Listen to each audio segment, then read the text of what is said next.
May dalawang isyu na tinalakay sa Senate hearing na pinamumunuan ni Senator Bato de la Rosa. Unang-una yung alleged PDEA leaks. Alam naman daw ng halos lahat ng netizens ay kung gaano kahalaga ang mga confidential documents lalo pag galing pa sa ahensya ng gobyerno dahil nakasalalay daw rito ang national security ng bansa. Sinabi ni Senator Bato na it may compromise national security kapag ang ating government agencies ay ganun na lang ka-careless pagdating sa pag-iingat ng security classified document. Ganun po kaimportante ito kaya kailangang alamin natin kung itong mga dokumento ay totoo o hindi. At kung ito man ay totoo, magawa natin ang solusyon. Pero ang tanong nga ng mga netizens, ganito kalaki ang isyu ng confidentiality dahil pangalan ng Pangulo ang nakalagay sa nasabing dokumento. Maraming netizens ang nadismaya kay Bato dahil hindi nga nabigyan ng pansin ang pagpopulburon daw ng Pangulo bagkus pinag-aralan pa sa hearing na ito kung paano kakasuhan si Maharlika. Pangalawa ay yung tungkol sa seizure ng napakalaking halaga ng shabu doon sa Batangas. Sinabi ni Bato na, alam natin, sa buhay ng pulis, damned if you do, damned if you don't. Kaya kailangan natin to set the record straight, malaman natin kung ano talaga ang katotohanan at kung may pagkakamali man, dapat makorek ito. Pero batay sa katatapos lamang na investigasyon niya ay biglang naging malinis ang DILG at Marcos admin na tila binigyan lamang niya ng time si Abalos para mag-press con sa harap ng committee niya. At hindi man lang nagtanong si Bato de la Rosa ng medyo may sustansya. Maraming netizens ang nagsabing isinugal ni Senator Bato de la Rosa ang kanyang karera sa 2025 election na kung saan re-electionist siya. At narito nga po ang ilan sa mga komento sa kanyang FB account mismo. Bato is very disappointing. Maraming irrelevant issue na binabanggit parang coach pa. Dapat maangas dahil pinaghihinalaan. Very friendly ang dating. After watching the Senate hearing, I see no hope for the Philippines and the Filipino people. Our government and its agencies are rotten to the core including the people in it. This is a sad reality and a sad day for every Filipino. Kaya wag na tayo umasa na aasenso ang Pilipinas in our lifetime and the next generations to come. The very institution that should protect the truth, the state, the people and our freedom is rotten to its very core. It has failed us miserably. Moreover, maling-mali ang objective ng hearing na panagutin ang whistleblower. Dapat ang objective ng hearing ay paano sisiguraduhin na pag may report na high profile ang involved ay gagawa ng tamang action at hindi i-cover up. At kung paano papanagutin yung mga opisyales na nag-neglect ng kanilang duty. Kung ginawa lang nila trabaho nila in 2012, edi wala tayong presidente na may allegations ng illegal drug use. Sir, huwag na lang kayo mag-hearing ulit, nakakadismaya. Opening statement pa lang halata na. Huwag na kayo mag-hearing ulit lalo kayo mababaon at mawawala ng suporta sa mga Duterte supporter. A friendly advice lang po. Kung may plano pa kayo maging senator ulit, umayos kayo.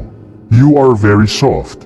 Ayon naman kay Jay Sanza ay, hindi mapigilan ni Senator Bato ang pagiging makiling niya sa kanyang mga Mr. PMA graduates na sangkot sa hearing to the point of vouching for their integrity and probity. Sinayang mo yung opportunity mo to sign Mr. Ronald de la Rosa. True colors out. Panuuri ng full video kung paano napatunayan ni Senator Bato na hindi peke ang dokumento na inilabas ni Maharlika, pero deadlock pa rin ang sagot ni Bato sa huli at tila hindi na aalamin kung totoong nagda-drugs nga ang presidente. Magsisimula ang video pagkatapos ng maiksing intro.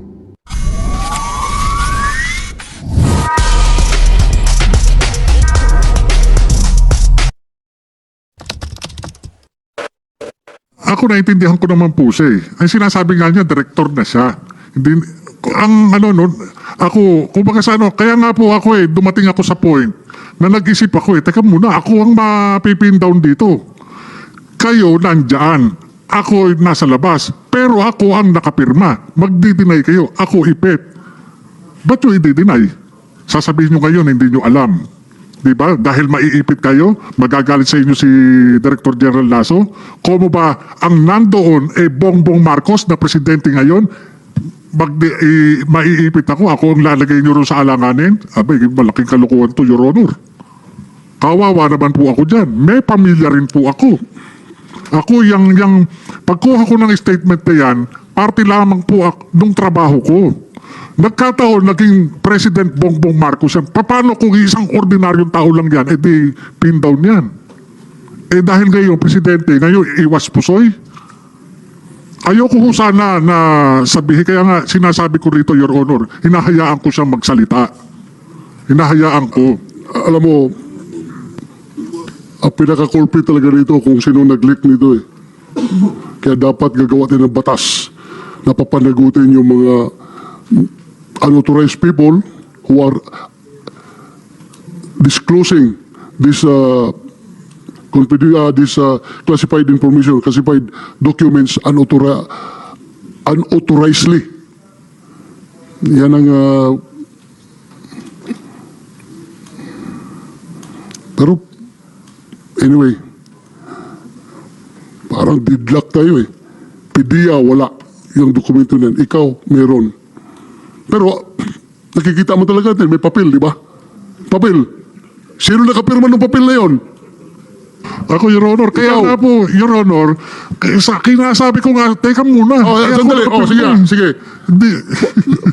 Pwede ma-flash dyan. Sabi niya, yung- dinay na lang namin. Huwag mo na niyo i-deny. Bakit kayo mag-deny? Nandito tayo para sa katotohanan. Yung nga, Your Honor, yun nga yung Plus sinasabi nyo sa yung akin. kwan, yung dalawang papel na yan.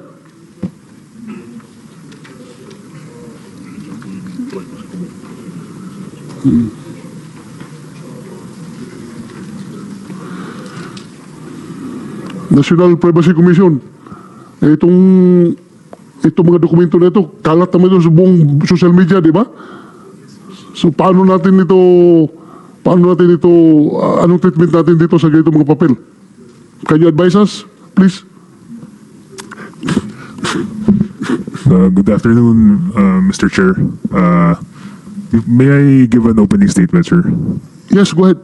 Just make it brief and concise. Yes, sir. Thank you, Your Honor. So, Your Honor,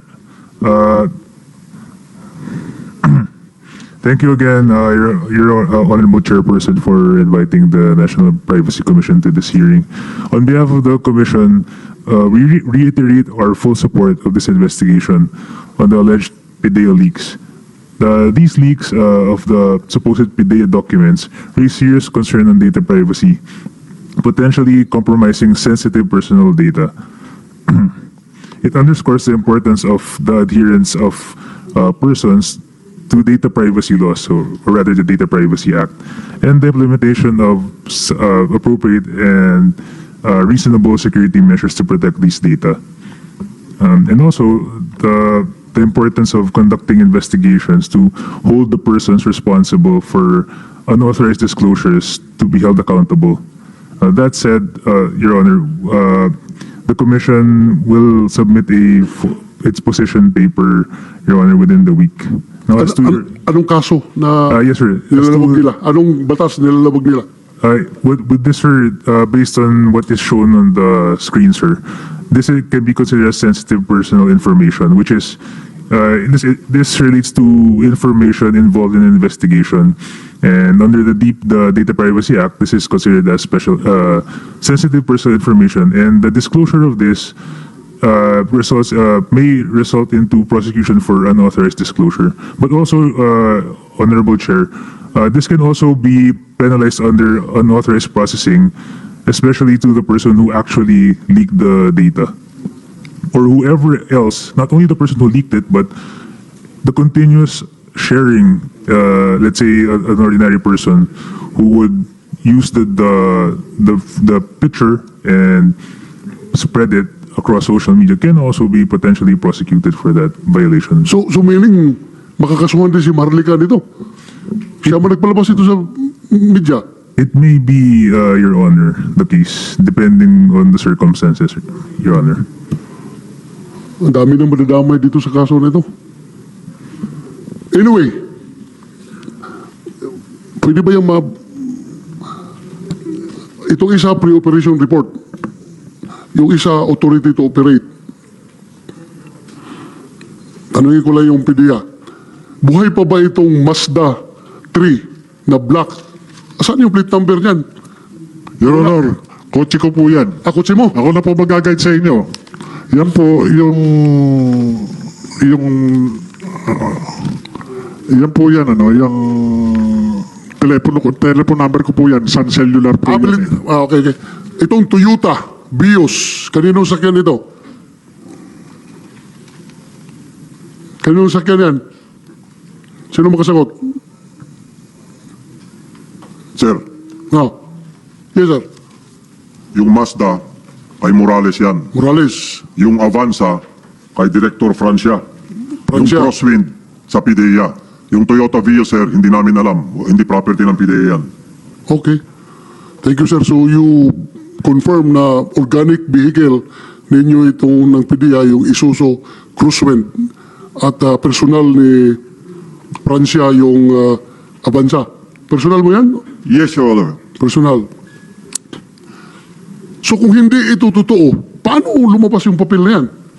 Paano nakasulat yung mga details, specifics ng mga sasakyan? May color pa oh. Black, silver, white. Kung hindi yan totoo, ano? Your Honor, ganito po yan. Doon po sa PIDEA, halos lahat po ng agent ay gumagawa po ng pre-operational report tsaka authority to operate. Okay. So halos lahat po kami, meron kaming soft copy niyan. Halimbawa po, ako'y gagawa po niyan. May soft copy po ako. Pwede po na hindi ko nabaguhin yung dating nakasulat. Minsan po dyan, madaming sasakyan. Tatanggalin ko lang po yung iba. Minsan pwede na pong hindi ko tanggalin. So kahit po sino sa amin, lahat po ng mga ahente, mayroon pong format na ganyan at pwedeng dahil sa mga lumang file, pwede pong yan po yung ilagay. So you're alluding before this committee na ito ay pwedeng naka-soft copy na pwedeng i-print lang anytime ng sinong may access nitong mga papel na ito? Yung Pwede. ibig mo sabihin? Opo, Your Honor. Pwede yung officer on case na may hawak ng kaso na yan? In this case, Jonathan Morales, may hawak siyang soft copy at pwede niya i-print anytime at i-distribute kung gusto niya i-distribute? Ang sinasabi ko po, kung sino po yung may hawak ng ganong file na soft copy, pwede niya pong kopyahin, pwede niyang baguhin, at pwede niyang i-print, pwede niyang ibigay sa iba. Ganun po. Pero in this case, ako, basic lang tingnan yung papel na ito. Sa taas may nakasulat confidential. Di ba? Oh. Sa letter C at saka sa letter A, ano nakikita ninyo? Bilog. Di ba may bilog? Bilog. Di ba? Yan ay butas ng panser. So, ibig sabihin, itong papel na ito, galing ito nakapile na may panser at pinutukapi. So meaning, ito ay lumang dokumento na, kasi nakita may butas Aalangan naman pati yung butas. Gagawin ng AI yan, yung artificial intelligence na kuha niyan. Igagawa ng butas na ganyan para lalabas na authentic. Basic lang, basic. Tayo lahat, lumang pulis tayo. Di ba? Klaro man yan na dokumento talaga yan, na may butas, sinirox lang, kaya makita niyo yung bilog nandyan andyan. Your Honor, Basic. Your Honor, Mr. Chairman. Yan po mga dokumento na yan, ako po ang gumawa. Nandun po yan sa PIDEA. No question about Hindi that. po sa AI. You've been claiming that. Walang Yes, sir. problema. Alam ko, inamin mo lang na ikaw gumawa Ikaw ang pumirma. Ang akin lang, I'm trying to be objective here. I don't think yung AI makaproduce ng ganong klaseng kopya na may butas pa, pati yung butas na copy sa Xerox. I'm not sure kung kayang gawin yan, kung ito invented lang ito na papel. But anyway, since nag-claim ang PDEA now, non-existent itong papel na ito as far as their office is concerned. We are taking your word seriously here, sir, na wala ito dyan. Kasi kung nandyan ito sa opisina niyo, pangangalaga niyo, napakalaking pananagutan ng opisina niyo dahil ito'y siguro nga confidential lang nakalagay nito dahil yung involved na mga tao ay noon siguro nasa mababa pa lang silang classification. Pero ngayon na ang involved na mga tao ay presidente na ng Pilipinas, ay siguro top secret yan kung tutuusin. ang classification yan. Kung ako mag-classify yan noon, ha? Kung ako ang mag-classify, that's top secret. Hindi yan dapat confidential lang. Yes. Your Honor, Mr.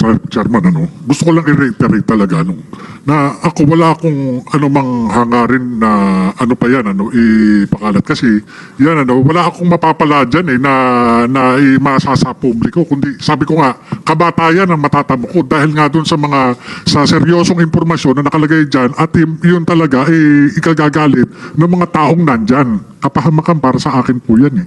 Yes, at saka in fairness to those people, di ba? Matagal ka na investigador eh. Alam mo yan, ito information pa lang galing sa isang confidential informant. After this, ibabalidate mo pa ito. Pag validate mo dito, kung magkakandak ka pa ng actual operation. Pag kandak mo ng actual operation, mag-negative ito or mag-positive. Kung mag-positive man, kakasuhan mo pa sa piskalya. Pagdating sa piskalya, another step, kung magpapasa ito sa piskal, ipapile sa korte. Pagdating sa korte, very mahaba pang hearing ito, either makonvict man siya or acquitted. Napakahabang proseso. So very unfair kung based on that confidential informant na yan, ikukundim ka agad natin ang tao. Am I correct?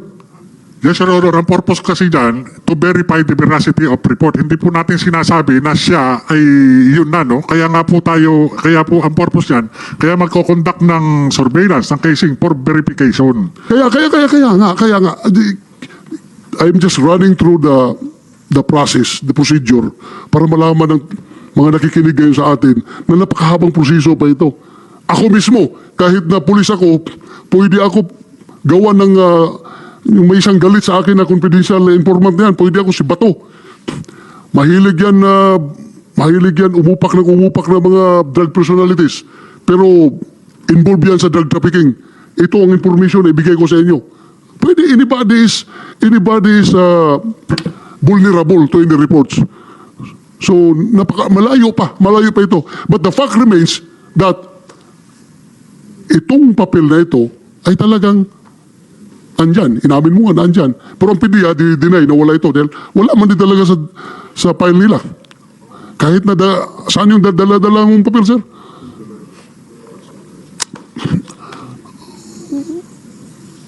Wala talaga. As far as they're concerned, wala talaga itong papel na ito. So ang tanong ngayon kung sinong may hawak nito at bakit na-leak sa labas.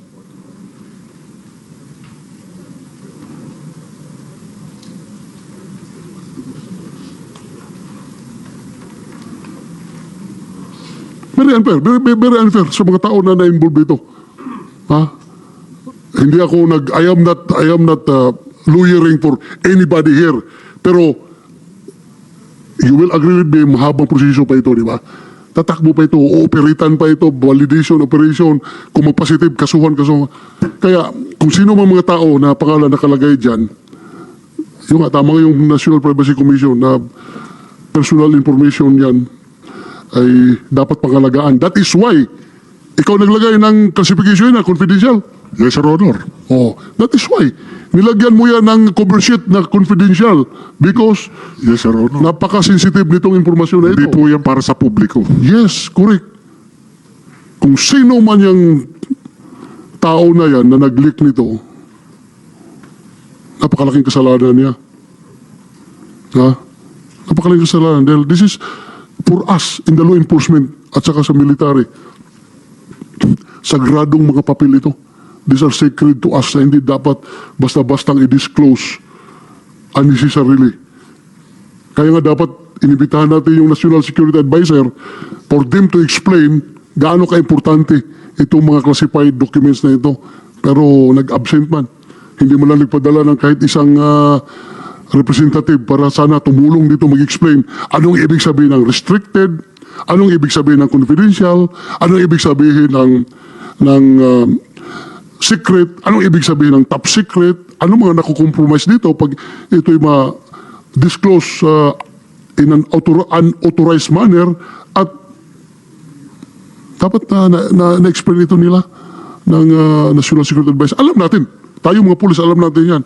Pero for purposes of public information, dapat na-explain nila ito.